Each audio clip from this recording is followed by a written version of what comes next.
27 ayat 1.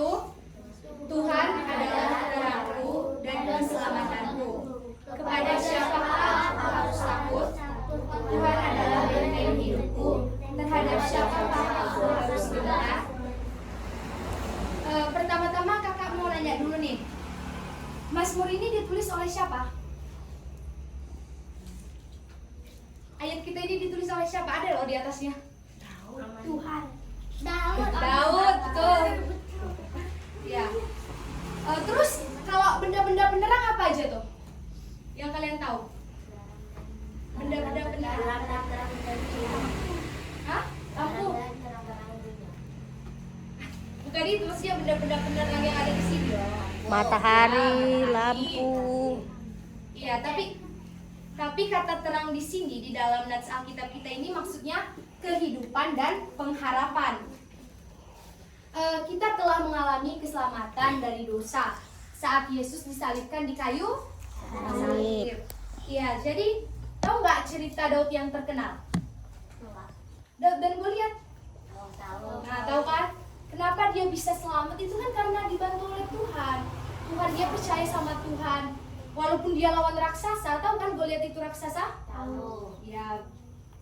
Waktu Daud bilang ke Goliat nih kan, engkau datang dengan tombak dan pedang, sedangkan aku datang dalam nama Tuhan semesta alam. Jadi hanya dalam nama Tuhan Yesus Kristus dia datang melawan Goliat, dia bisa menang melawan raksasa. Jadi di sini kakak mau buat bukan. Kalau berbicara Mazmur adalah nyanyian dan ucapan syukur Raja Daud atas penyertaan Tuhan dalam hidupnya. Jadi di dalam Mazmur ini banyak nyanyian dan puji-pujian, ucapan syukur kepada Tuhan. Kakak mau kasih satu ilustrasi atau cerita untuk kita semua, di mana ada seorang ayah dan putrinya. Putrinya ini selalu diantarkan oleh ayahnya ke sekolah.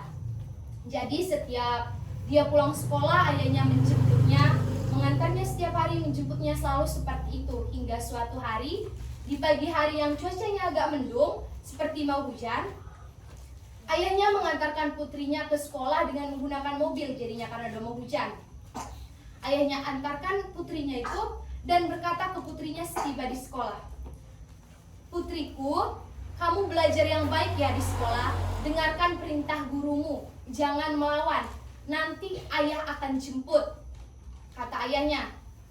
Setelah itu ketika ayahnya pulang, masih dalam mobil, di dalam perjalanan 5 menit kemudian terjadi gempa.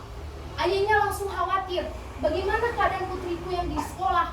Bagaimana itu sudah runtuh? Cepat-cepat ayahnya pergi lagi ke sekolah, mencari anaknya. Ternyata anaknya tidak ada, gedung sekolahnya sudah runtuh. Dia cari itu batu-batu, diambilnya. Di mana putriku? Udah dia cari, sakit tangannya karena kena batu. Datanglah bapak-bapak yang sudah berkumpul di situ. "Pak, hati-hati, gempa baru saja terjadi. Siapa tahu ada gempa susulan." Tapi dia tetap berdoa kepada Tuhan. "Tuhan, selamatkan putriku." Tetap dia mencari, diangkatnya batu sampai ke dalam-dalam. "Tuhan, selamatkan putriku." Dia percaya Tuhan akan menyelamatkan putrinya. Hingga sampai beberapa jam dia baru mendengar suara putrinya. Walaupun pelan, dia percaya. Putrinya berkata, "Ayah, aku di sini." Cepat dia lagi mencari anaknya di mana. Ternyata Tuhan itu baik, anaknya selamat. Seketika itu langsung dipeluknya putrinya. Setelah itu dibawanyalah ke tempat aman. Putrinya ternyata berkata dalam hatinya, "Bapakku, ayahku itu pasti akan datang kepadaku, menyelamatkanku walaupun terjadi gempa." Jadi dalam ilustrasi ini, ayahnya ini diibaratkan sebagai bapak kita yang di surga, dan putrinya itu adalah kita, anak-anaknya. Jadi walaupun kita mengalami masalah dalam hidup kita, Tuhan selalu ada menopang kita. Jadi jangan takut walaupun kita dilanda masalah.